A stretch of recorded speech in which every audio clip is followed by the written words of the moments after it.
The waters near Venezuela are suddenly buzzing with warships.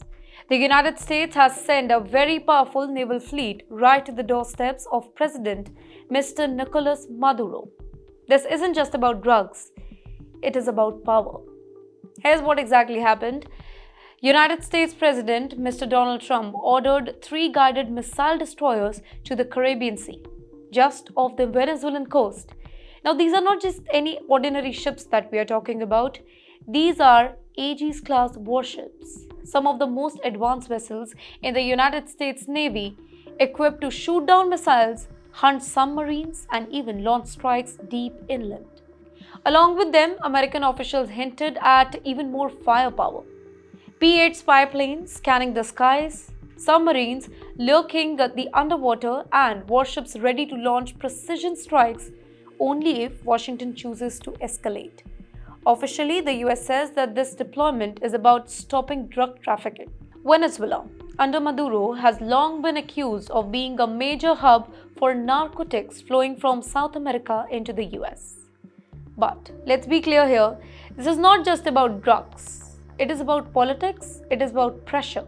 Washington has been trying for years to sideline Mr. Nicolás Maduro, accusing him of running a corrupt dictatorship and destroying Venezuela's economy. Sending warship is the latest way of tightening the screws here. Of course, Maduro isn't sitting quietly either. On August 18, he went on state television and announced.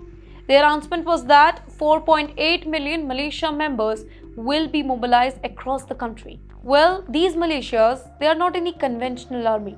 They are ordinary Venezuelans that are trained to fight alongside the military. Maduro calls it people's power. Well, critics call it a desperate attempt to show strength against an overwhelming the United States military. But, ladies and gentlemen, here's the catch. While Venezuela can mobilize millions on paper, the reality is that its armed forces are underfunded, they are under-equipped, and they are divided. Many soldiers have already defected in recent years, some even siding with the opposition. Against the United States Navy, Venezuela's military strength is not even a single match. So the question is, why is Maduro pushing back so loudly? Let me tell you the answer here, because this isn't just a military story. It is about political show.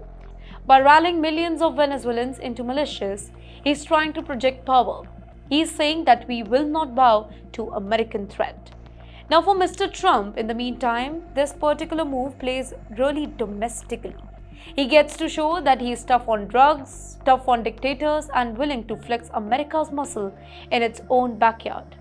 Do you remember, Latin America has always been seen by Washington as its sphere of influence. Yes, today they are echoing that no outside power, no rival regime in America's neighborhood can really stand against them. The standoff now raises big questions here. Will this remain a show of force?